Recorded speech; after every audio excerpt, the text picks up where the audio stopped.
The Life and Times of John Locke. How this West Country Enlightenment philosopher became central to the capitalist ideology. John Locke, from 1632 to 1704, that's his dates of existence on the planet. He was an early Enlightenment thinker, physician, and philosopher. Then he became a key figure in the development of the so-called English ideology, which is also known as capitalism. He also has a close connection to Bristol, as his origins lie in northeast Somerset, where his grandfather had made a fortune from the wool trade. You've probably heard about the wool trade, by exploiting local weavers on subsistence wages. This ties the origins of his economic philosophy, which is later in life, directly to new relations of production that were fast becoming the new material reality for an emerging rural proletariat. There's a picture of him over there on the right as a fairly young man. We've got one more picture of him in late life. There's very few pictures of him, actually. Locke remains a contradictory personality, as his writings place him in many ways as a progressive with views congenial to the Western liberal bourgeois state, such as his enthusiasm for empirical science. He was a physician. His proposals for a secular state with religious toleration, his flirting with an at least theoretical, not so much in practice, distaste for slavery, and indeed, unusually for his time, having an awareness of women and even animals as sentient beings worthy of rights and respect. Yet, it is his writings on economics in his two-volume treatises on government that show most clearly the results of a fundamental social change that had already swept across much of England's core, and yet so far had not been justified in philosophical terms. According to a very conventional Marxist critique, the origins of capitalist enterprise can be found in the cities of the late Middle Ages, in particular the city-states of Italy, such as Genoa, and you can see Venice above. The centrality of trade and money to such economies, the existence of large workshops, and the fusion of military economic power into a merchant prince, etc., is taken as being the first signs of emerging capitalism. The problem of such a direct lineality is manifold, however. Firstly, the existence of free towns or cities centered on trade and workshops is a feature that can be found right across history and also in very diverse geographical locations. Yet, they did not lead to capitalism. So if you're following this general theory, then why not? Evidence shows us that the Italian city-states were in fact completely integrated into the feudal world that surrounded them, much like Islamic or even Mesoamerican cities before them were integrated into theirs. On closer inspection, too, we discovered that far from evolving out of towns, the wage relation instead arose out of the problems experienced by the ruling class of feudal surplus accumulation within a rural setting as far back as the 12th century, which we will now explain. Feudal Europe was characterized by a threefold distinction of labor, which you've probably all heard about, between those who fought, those who prayed, and those who worked. You can see an illustration, a contemporary illustration of that opposite. Unusually for this type of arrangement historically, what's found right across the world at one point or another, is that European feudalism enshrined sole inheritance for the for the eldest son. Also, it enshrined a concept of patriarchal private land ownership as opposed to collective, coupled with a generic lack of centralized royal authority. The only real centrality or unity within the system was mediated through the Church of Rome. The holding of land by such a diverse patchwork of nobles and clergy was held together through complex ties of fealty. The peasantry were by and large tied to the land as serfs, and owed the lord their labour and services in a multitude of forms. The rights of the landowner versus those of the peasant set the scene for the daily class struggle in the fields. And as we shall see, it was not a reliable extractive relationship where landowners could always count on coming out on top. So from a ruling class point of view, the efficient extraction of feudal labour, you can see some feudal labour going on down there at the bottom, was being constantly tested and challenged, often by the serf playing off religious duties against those owed to the noble. Wage labour was increasingly required to try and boost the surplus. But this recourse was very unpopular with the peasants and only possible due to the large increase in Europe's rural population of the 12th to 13th centuries, which meant that the peasants' plots of land for their own subsistence were growing smaller, so such degrading work often became essential to support their families. In this period too, however, as towns and cities were growing through increased trade resulting from the Crusades mainly, runaway serfs could get their freedom there by seeking royal protection therein. So the feudal system was very much like a colander. A lot of the surplus was just going straight through.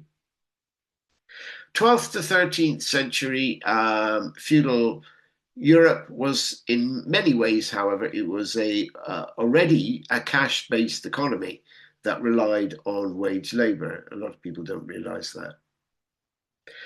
The problem of the aristocracy's multitude of landless younger sons, legitimate and illegitimate, remained unsolved as the escape valve of the Crusades closed up. These unemployed young men now sought easier, within Christendom means, to destabilize the status quo and indulge their violent, acquisitive careers. Ambitious kings attempting to centralize their realms and simultaneously resist this trend also needed vast reserves of gold and silver to pay for armies that had been formerly raised through feudal service. So the whole feudal system was falling apart. As I say, it was like a colander, so much was falling through it. Then, as the 13th century ended and the 14th century began, feudalism as a system of labour exploitation suffered two further shocks that were to finish it off. These included the start of a climate change that negatively affected crop production and caused famine. This is sometimes known as the mini ice age, followed in short order by a catastrophic epidemic that may have carried off up to 50% of Europe's population, known as the Black Death. The aftermath, however, enabled the peasants to take advantage of the shortage of labor, to demand higher wages, and simultaneously to end many of their most onerous feudal dues and obligations. It also meant that larger numbers of women were by now inheriting land and running businesses, challenging Christian patriarchy. Essentially, the first round in this new class war went to those at the bottom of the pile for a change. Over there on the right, we can see a picture of peasants having a ball, land of cocaine, so this sort of stuff. This was very familiar in the late Middle Ages. Peasant holdings increased in size, wages went up, and work hours decreased, while the changes to diet and clothing from the late 14th century onwards reflected a new affluence, or you might call it a levelling up, in favour of ordinary people. So feudal elites might have been chastened in the same kind of reassertion of the base interregnum that ended so many other systems of exploitation worldwide, had it not been for one material event that gave such princes the opportunity to reconfigure the relations of production in their own favour.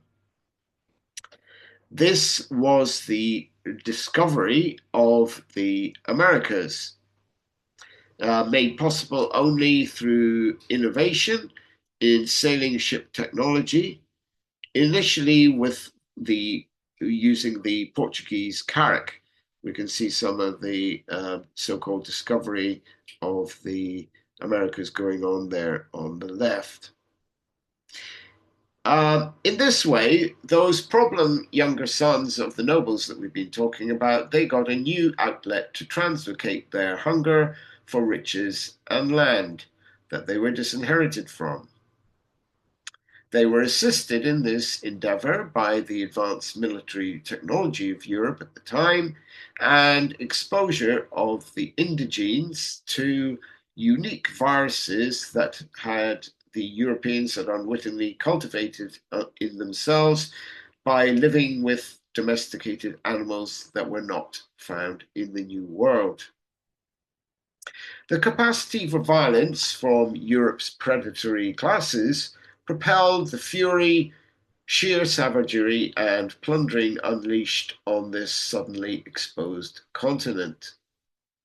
Later on, as the end of feudalism was slowed by the institution of highly centralized absolute monarchies, these ever-needy royals heard how much gold and silver, which were essential for paying off, for instance, the mercenary armies of the Habsburg monarchs in their hegemonic wars with France, was to be found in this location. So, having eroded the independence of their feudal vassals, and with so much newly minted or melted down coinage in their pockets, the ruling class mustered the forces of repression to reassert their power over the peasantry. If you remember, the peasantry had a relatively free time of it in the 14th, 15th centuries. So the first moves turned the peasantry into tenants who paid rent, very important, rather than performing services.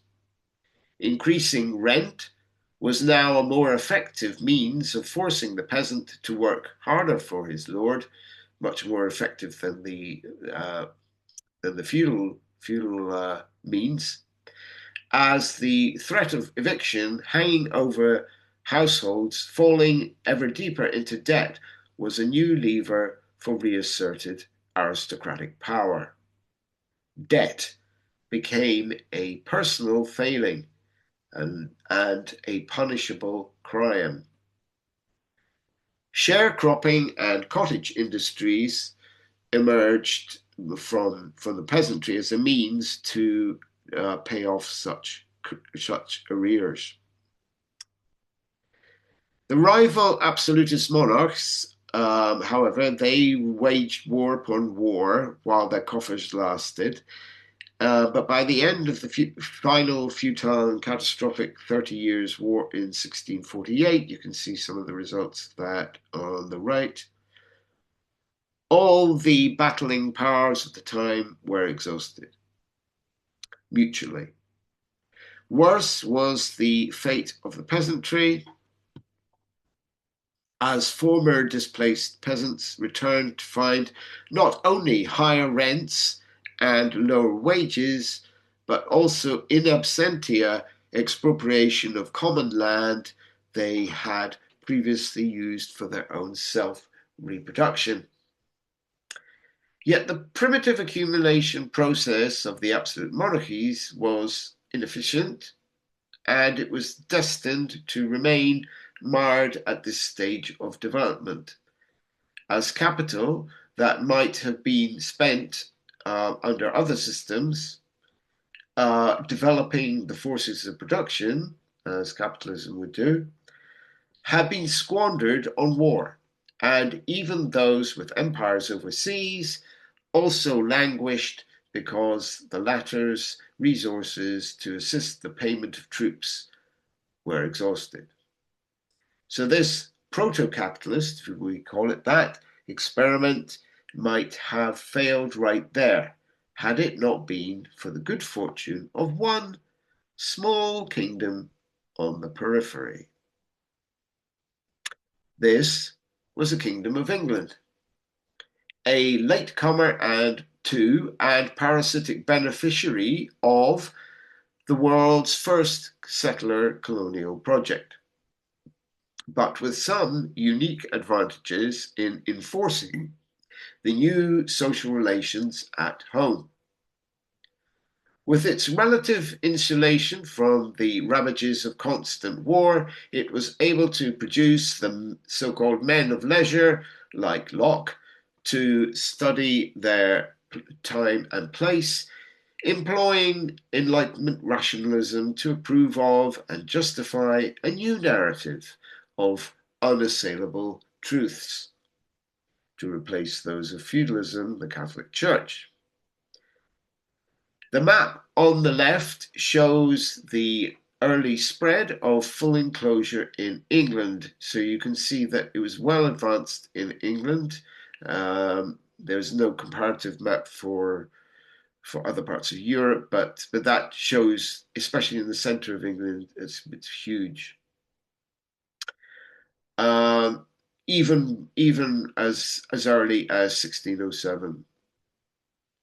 John Locke was placed by his Commonwealth patron at Oxford University, which of course is right in the bang in the middle of that lot as well, and nurtured there by his Restoration one, who was the most powerful man in the land at the time, the Earl of Shaftesbury.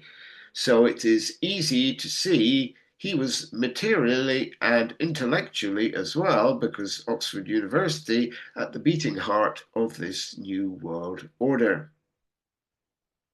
Feudal England was highly centralized a long time back by the Norman conquest in 1066. This was a big advantage, with much less room for maneuver by the great lords. Taxation and justice were controlled by royal officers, while farmers were to a degree already tenants. This is 1060, we'll go back to 1066.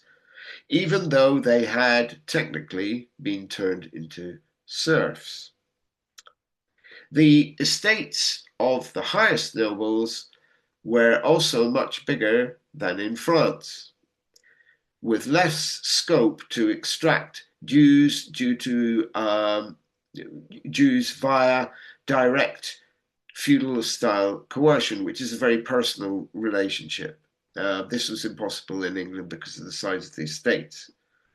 or for in negotiations around these obligations, which are also very important, as we've already been explaining, by either party, by either the peasants or the nobles. So at Oxford, where he inherited, that's an old John Locke there on the right, where he had inherited fully enclosed property as part of his appointment. John Locke developed the concept of improving the land. This meant, in effect, enclosing the commons for profit, justifying the expansion of private property through the so-called productive work undertaken by the owner. The act of improving the land meant that this gave you a right over to transform the state of nature and therefore to claim ownership of that land. So we can also see how that works very, very nicely in a colonial setting for the colonists. So it's a double win. Although he spent 5 years in exile after a restoration purge and was still a relatively minor celebrity at the time of his death, a few decades later, and his writings were to inspire the rising talents of Smith and Ricardo, not to mention forming the central theme of the US Constitution as drawn up by the so-called Founding Fathers. Via its full transition to tenant relations and centralized state capable of changing laws through its king and parliament, rather than through direct coercion consent, as it would be, say, in France, England emerged as the perfect vehicle for a then struggling capitalism to thrive. The eradication of the Catholic Church destroyed a crucial safety net for the poor. This is largely the reason why they destroyed the Catholic Church was, or is at least a byproduct of it. Obviously, they wanted the wealth for themselves, but they wanted to. It served the purpose also of making sure that there was nobody to provide any health service, for instance, which the Catholic Church did in a sort of rudimentary fashion by its monasteries and friaries and stuff. So that was all eradicated by the Reformation in England. Furthermore, England was able to exploit a near total dominance over the West African slave trade by the early 1680s. We don't have time to go into that here, but it eclipsing its until then closest mainland rival, the Netherlands. The faltering European banks were thus easy prey to be subordinated to the Bank of England in 1694, and this set the stage for 2 centuries of a fully capitalist British Empire. We've got one more slide, which is, these are some of the sources which I've been using. So we have The Origin of Capitalism by Ellen Meiksins Wood. This forms a big part of what I've been talking about. Caliban and the Witch is a very brilliant book by Silvia Federici, talking about how the subordination of women fitted into all this. And then Professor Gerald Horne, The Apocalypse of Settler Colonialism, which he's dealing mainly with what was happening in the Americas in the 16th, 17th century, and he gives a very brilliant account. All these 3 books tie in with one another. I would also say that there's a Bristol Radical History Group booklet on John Locke, if you're interested in finding more about him in person.